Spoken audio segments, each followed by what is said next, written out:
Praise the Lord. सभी विश्वासी भाई बहनों को प्रभु यीशु मसीह में जय मसीह की। बाइबल शिक्षा चैनल पर आप सभी का स्वागत है। हमारे इस चैनल को देखने के लिए आप चैनल को सब्सक्राइब करें और बेल आइकन के ऑल बटन को ज़रूर दबाएं, तभी आपको हमारी आने वाली हर वीडियो का नोटिफिकेशन मिलता रहेगा। आज मैं आपके लिए उपवास के विषय एक गहरा अध्ययन लेकर आई हूँ कि उपवास क्या है और यह कैसे रखना चाहिए। तो चलिए भाइयों बहनों, हम वीडियो स्टार्ट करते हैं। बाइबल के आधार पर आज हम उपवास के विषय कुछ महत्वपूर्ण बातों को सीखेंगे व समझेंगे। उपवास के विषय बहुत से लोगों के मन में बहुत से सवाल होते हैं, जैसे कुछ भाई बहनों ने भी कमेंट बॉक्स में कमेंट करके उपवास के विषय हमसे पूछा है। तो आशा करती हूँ कि आज इस वीडियो के माध्यम से हम सब उपवास के विषय सीख पाएंगे व समझ पाएंगे। तो आइए बाइबल के आधार पर सीखते हैं कुछ आयतों को। बाइबल दर्शाती है कि मूसा की व्यवस्था के आधार पर पहले यहूदियों को साल में एक बार ही उपवास रखना आवश्यक होता था और वह दिन था प्रायश्चित का दिन। प्रायश्चित के दिन के विषय आप लय व्यवस्था 23 के 26 से 32 वचन में विस्तार से पढ़ सकते हैं। पहले उपवास रखना कोई आवश्यक नहीं था, परंतु फिर भी कोई भी अपनी इच्छा अनुसार उपवास रख सकता था, जैसा हम देखते हैं लूका अध्याय के 18 के 12 वचन में, जहां एक फरीसी खुद बताता है कि मैं सप्ताह में 2 बार उपवास रखता हूं। तो यहाँ उस फरीसी व्यक्ति ने अपनी इच्छा से सप्ताह में 2 बार उपवास किया। परंतु यहाँ एक और बात सिद्ध होती है कि फरीसी शास्त्री लोगों को दिखाने के लिए उपवास रखते थे, अपनी बढ़ाई के लिए, जैसे कि हम इस लूका के अध्याय में भी फरीसी को उपवास रखकर अपनी ही बढ़ाई करते हुए देखते हैं, ताकि सबको उसके उपवास के विषय पता चले और लोग उसे धर्मी समझें। परंतु ऐसे उपवास से उन्हें परमेश्वर की ओर से कोई प्रतिफल नहीं मिलता। उपवास रखना अच्छा है और आवश्यक भी है, परंतु जब वह सही रीति से रखा जाए तब। अब हम उपवास के सही उद्देश्य व उसकी सही रीति को समझेंगे। मेरे प्रियो, प्रभु यीशु भी अक्सर उपवास किया करते थे, जैसा कि आप सभी जानते भी हैं कि प्रभु यीशु ने 40 दिन का उपवास भी किया। जब इब्लिस के द्वारा भी उनकी परीक्षा हुई थी, तब भी वह उपवास में ही थे। इसीलिए उपवास रखना उत्तम है। नए नियम में भी हम प्रारंभिक कलीसियाओं में भी उपवास के विषय देखते हैं, जो कलीसियाएं प्रेरितों के द्वारा बनाई भी गई थी। जैसे कि प्रेरितों अध्याय 13 के वचन 2 को जब हम पढ़ते हैं तो देखते हैं कि वहां लिखा है, जब वे उपवास सहित प्रभु की उपासना कर रहे थे तो पवित्र आत्मा ने कहा, मेरे लिए बरनबास और शाऊल को उस काम के लिए अलग करो जिसके लिए मैंने उन्हें बुलाया है। तो यहाँ आप देख सकते हैं कि बरनबास और शाऊल यहाँ क्या कर रहे थे।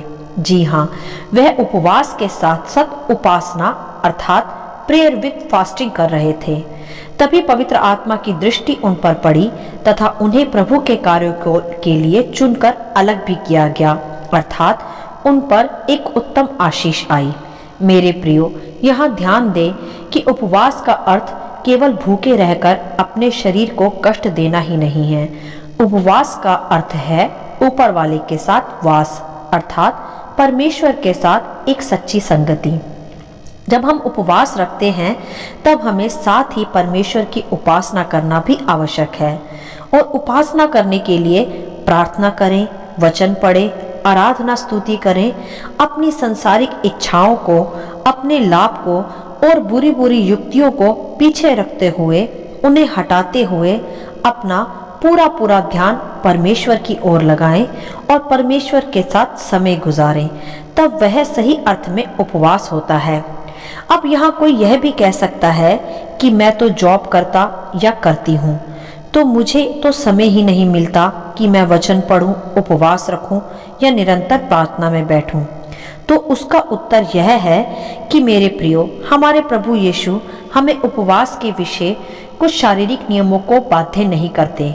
वे आत्मिक नियमों को अर्थात स्पिरिचुअल डिसिप्लिन को सिखाते हैं, जो हर मसीह विश्वासी में होना आवश्यक है। जो भी मनुष्य जॉब में हो या वर्किंग हो, वह भी उपवास के अर्थ को समझे कि वह बाध्य नहीं है कि पूरा दिन उपवास करे ही।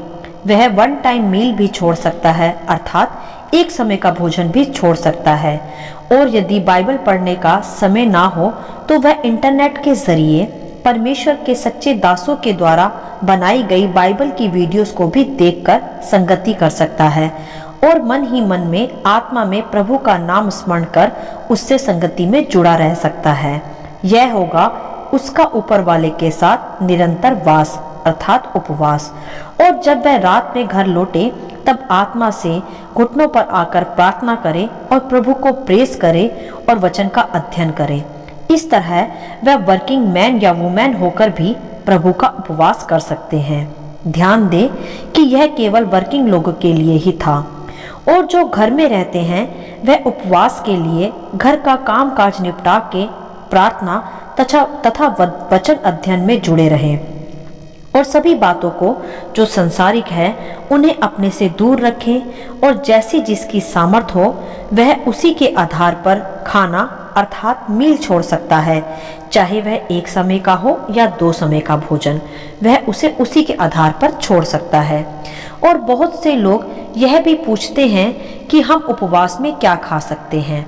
तो यहाँ मैं आपको फिर से एक बार बता दूं कि यह कोई संसारिक उपवास नहीं है मेरे प्रियो, जो कि कुछ स्पेशल खाना खाया जाए अलग से। यह आत्मिक उन्नति के लिए, शरीर पर जय पाने के लिए तथा परमेश्वर से संगति करने के लिए किया जाने वाला एक उपवास है। इसमें जब आप फास्ट खोलते हैं तो आप कुछ भी जैसा आपको सूट करे वैसा भोजन ले सकते हैं। और जब दिन भर आप उपवास में रहते हैं तो आप कुछ भी लिक्विड डाइट जैसे दूध, चाय, कॉफी, जूस इत्यादि जो आपको सही लगे वह आप दिन भर में भी ले सकते हैं। वह लिक्विड डाइट आपको प्रार्थना में तथा उपवास में बैठने के लिए एक एनर्जी देगा जिससे आपका मन भूख की ओर बार बार ना भटके। क्योंकि मेरे प्रियो, प्रभु शारीरिक कष्ट नहीं देता, वह तो बहुत दयालु है। वह तो चाहता है कि एक तो हम उपवास कर अपने शरीर को भी आत्मा के साथ साथ जय दिलाएं कि वह बस खाने पीने वाला और ऊँघने वाला शरीर ही ना बने, वरन शरीर पर भी आत्मा की संगति कर उसके बनाने वाले को प्रेस कर पाएं, उसकी संगति कर पाएं। इससे हम अपने शरीर पर विजय पाते हैं। तथा दूसरा यह है कि हमारा मन भी खाने पीने से हटकर परमेश्वर की स्तुति आराधना में निरंतर बैठना सीखे और एक नया बल प्राप्त करे। और जब हम ऐसा कर पाते हैं तो पवित्र आत्मा का भी ग्रेस हम पर आता है। जैसे पहले ही वचन में मैं आपको समझा चुकी हूँ कि उपवास व प्रार्थना के कारण ही शाऊल व बरनबास को पवित्र आत्मा ने अलग किया था प्रभु के कार्यों के लिए। क्योंकि उपवास व प्रार्थना से हम आत्मिक व शारीरिक रूप से विजयी होते जाते हैं और शैतान पर एक विजय को पाते हैं। क्योंकि शैतान हमें अक्सर शारीरिक रूप से ही बुराइयों में गिराता है, जैसे अधिक खाना, अधिक सोना, व्यभिचार करना, बुराइयां तथा चुगलियां करना इत्यादि।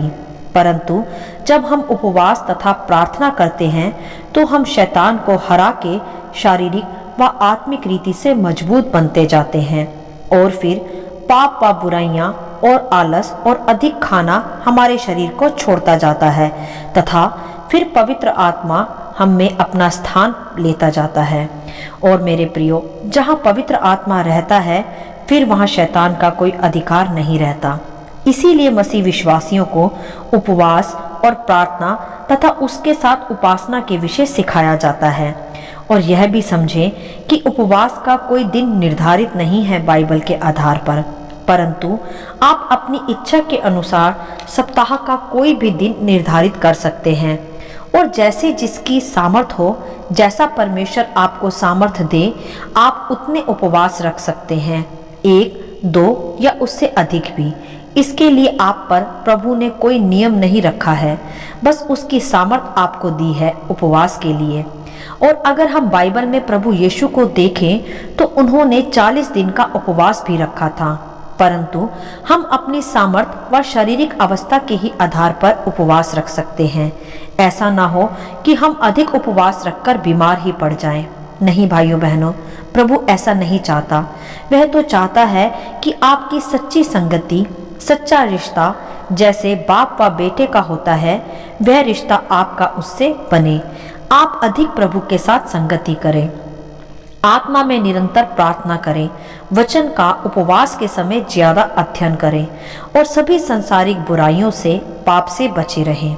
मेरे प्रियो, उपवास के साथ की गई प्रार्थना एक जरिया है हमारी आत्मिक बढ़ोतरी का, और वह माध्यम भी है परमेश्वर के साथ हमारे रिश्ते को गहरा करने का, जिसमें हमारी आत्मा व शरीर दोनों प्रभु में पूरी तरह समर्पित होते हैं।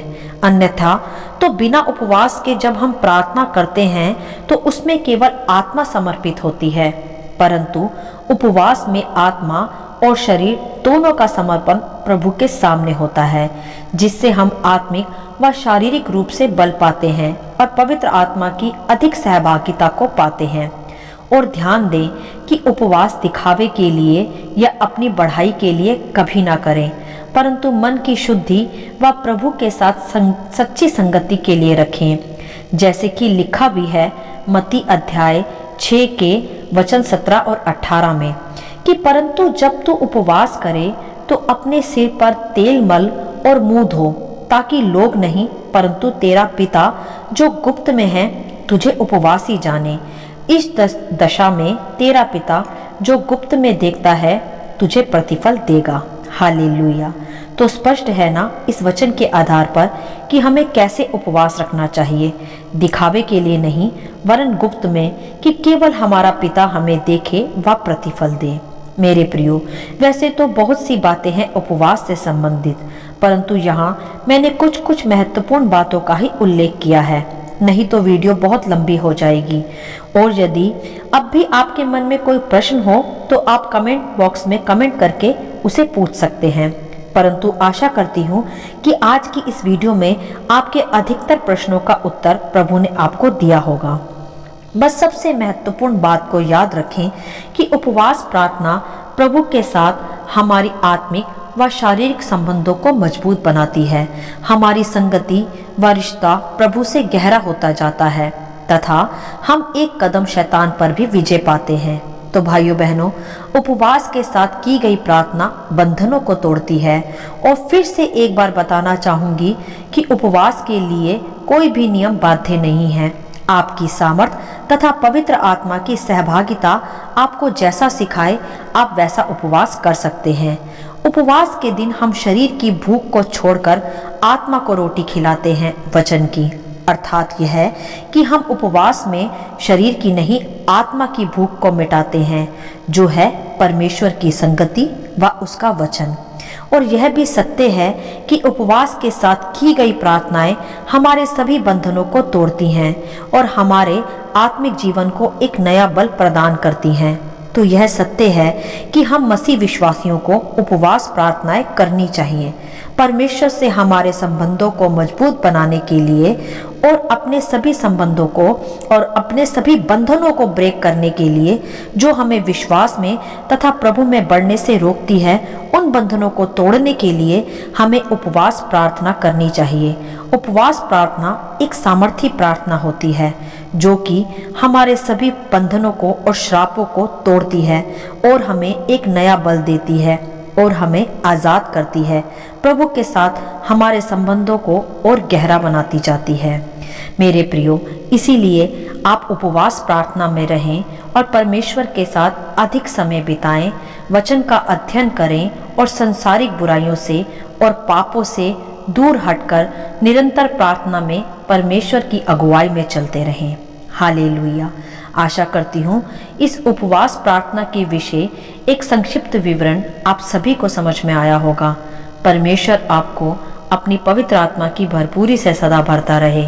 यदि आप चाहते हैं कि दूसरे भी इन्हें सुनकर आशीष पाएं, तो आप दूसरों के साथ भी इसे शेयर कर सकते हैं, क्योंकि हमारे प्रभु यीशु मसीह की यही इच्छा है। आमीन and God bless you all.